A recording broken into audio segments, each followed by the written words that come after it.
Hey, what's going on, guys? It's Jaden, and today I'm going to be rating all 5 streamers from Paper Mario Origami King. So before I start this video, make sure to leave a like and subscribe for more content like these. I know this is pretty new and I never done this before, but you know, I just wanted to give it a taste, see if I liked it, and I'll probably do some more if I do. Alright guys, so yeah, first I want to start off with the number 5 spot, and I want to give it to the green streamer. So let me explain. You guys probably think that I'm a bit crazy for saying this, but this is my opinion, okay? So yeah, I also wanted to say that these are all my opinions, and if you guys disagree with me, tell me in the comments, alright? So yeah, I think the 5th streamer, the 5th and the final streamer of the game, is the most tedious and annoying one, seeing how once we get to the forest, specifically the forest, I think it's just very tedious when we have to go around in circles just to see which one had the right path. Like, Kamek was right the entire time, which you guys already know. This is a spoiler warning before I go anymore, but Kamek was right all the time, and then I just thought that the forest was very tedious. I mean, it did try to give you like a kind of a run fast action vibe and a kind of suspenseful kind of thing, because like at the first part you did not know who was in the jungle running around until you realized it was a paper mache chain chomp. You know, it was kind of creepy because, you know, like the way it just kept on chewing on the random origami enemies. It was kind of creepy, but I just thought it was very tedious. But the good part about, you know, the green streamer, I thought it was fun walking around on the sky blocks, you know, taking Bowser Jr., trying to get his color back. I thought that was very fun, you know, just walking around, seeing how all Bowser's minions are just cleaning up for the Toads. Like, can you imagine that, guys? The freaking Bowser's minions are cleaning up for the Toads. Anyway, let's move on. Alright, for the number 4th spot, I want to give it to the red streamer.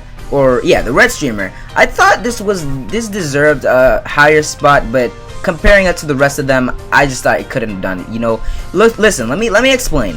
So the green streamer, it did better than the green streamer, but the red streamer, the red streamer, it didn't have as much action, you know. It was kind of a starter, you know. I didn't blame it too much. It was a starter's run, you know, showing us how everything would work out and stuff. And then we had the Earth Value Mental boss, the first Value Mental of the game.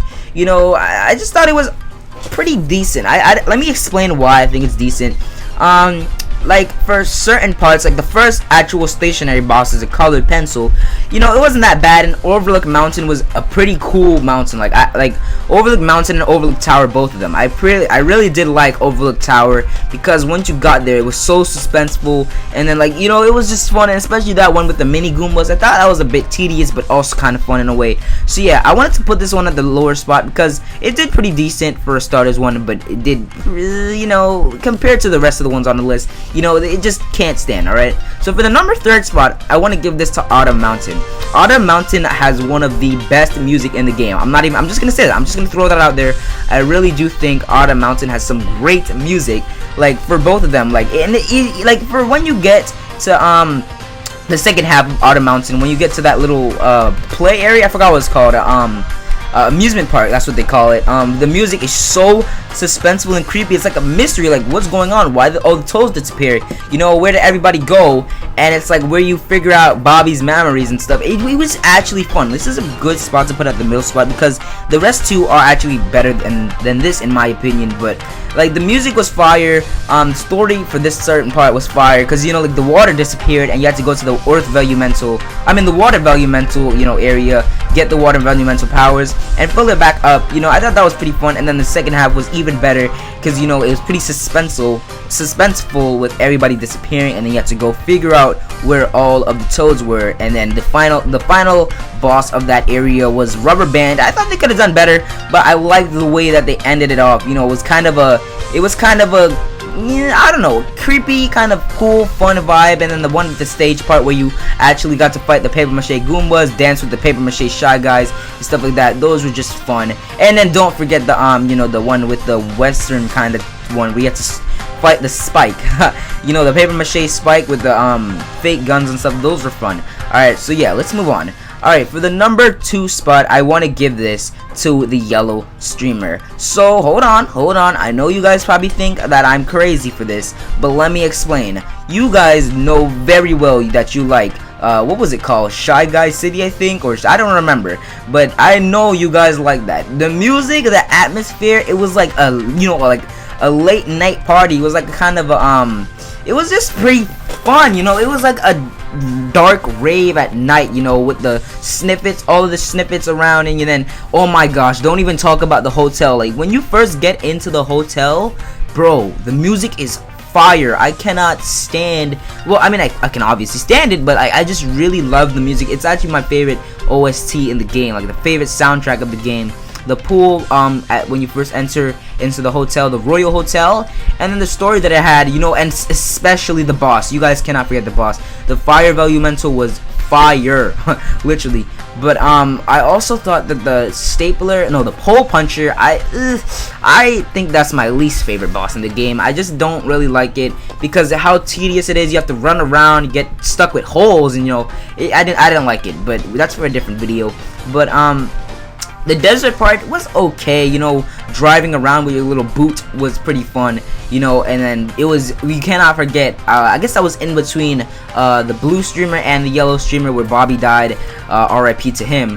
But like, it really was fun. I think it was the start of the yellow streamer because, you know, you had to comfort Olivia and stuff. It was deep, dark, and fun at the same time because they really brightened up your mood at the end, you know, where you get to do, you did get to do a few musicals there, you know, you did get to do a few musicals. And yeah, let's move on to the final and my favorite streamer. Alright guys, my favorite streamer of Paper Mario Origami King has to go to the purple streamer. So the reason I love it so much, you guys are probably gonna think that's so like dry, why would you do that? But the reason I love it so much is because of the music. Like the music, the ocean music, it was so good. And then I want to add the Princess Peach a part of this because it was a part of the purple streamer. That atmosphere was so dark and creepy, and that like the boss that you fight, the paper mache blooper, whatever thing it called, that was my personal favorite paper mache boss, and that's my only favorite paper mache boss. I did not like the rest at all. But I really did like this boss, and it was so creepy, you know. It was so suspense. Like, you actually, like, if you just started playing Mario like just now from this game, you would not know who the heck was, like, you know, causing all this destruction until, well, obviously if you saw the trailer you would know, but until you got to the front or back deck, I think, and then you fought it. It was just amazing. And then let's not just talk about that, let's talk about like how the small little islands, you know, like some of the islands were pretty deserted and creepy, but the others were just, you know, kind of hype and stuff. You know, I like the one where you got to save the toads from the grass, and then they got to dance. It was like emotional toads, like, you know, you got the happy one, the sad one, the angry one, you know, like they do that a lot in the game. But like, I just like that. And then the diamond, like, wait, let me talk about the diamond separately, but I want to also talk about like the ocean physics or whatever. When you get into the ocean, you can literally like go down and grab like gold and stuff. Like, you can literally stop randomly in the ocean and get like random stuff. And I thought that was just a cool little detail that they added, because they didn't have to, you know, but it was just something just to keep you on your toes. Not on your toes, but just something to keep you active while you're swimming around in the ocean. And then, like I was saying, the diamond, that wisdom of trial stuff, I didn't really like it too much. I thought it was a bit, you know, overkill. But what were they gonna do? Like, seriously, like, they couldn't really add anything else, and it was a Paper Mario game, so of course they had to add a little bit of puzzle to it. So, you know, I also like that. I liked it, I guess. But then the final one, the Velumental Tower, that was like the final. Like, there was actually a few bosses here. Actually, you got Tape, you got the Ice Velumental, and then you got the Blooper. So I really like the Ice Velumental boss. I thought it was hard. It was decently hard, especially the ice maze. I thought that was pretty fun. But like I was saying, the Velumental Tower, when you get to climb it, you just go like through. It's kind of like you're going through a bit of your memories, like show you how far you've come and how much you're about to, and like how you're about to finish the game or whatever. Because, you know, you start off, I think it was the Earth Velumental, and then you go like from the water, fire, and then the ice. You know, I think that's how it went. You know, it's been a while since I beat the game, but once you get to the top, it builds up so much suspense because, well, not throughout the tower itself, but like once you go outside, like you see like the pieces of tape until you get to the top and you realize that Tape is the actual boss, which is actually a pretty good boss. I'm not gonna lie, it was a medium boss for me. I didn't really like it too much. I thought it was you know, Tape, like what the heck, why are we fighting Tape? but you know, when I fought it, it was actually not that bad. But yeah, I hope you guys enjoyed this little rating video that I had. It was just something new I had in mind. It surprisingly only took 10 minutes to state all all 5 streamers, but I enjoyed it. I literally did not plan this out. Like, I just thought of it, like, what the heck, I've been looking around on YouTube, why didn't anybody make this? Like, this is such a clever idea, and I'm just like, you know what, I have my favorite, and you guys probably want to see it too, so let me just upload this. But yeah, I hope you guys enjoyed this video. If you guys want me to make more videos like these, make sure to tell me in the comments, and also leave a like, and that really supports the channel. So yeah, see you guys in the next video. Goodbye.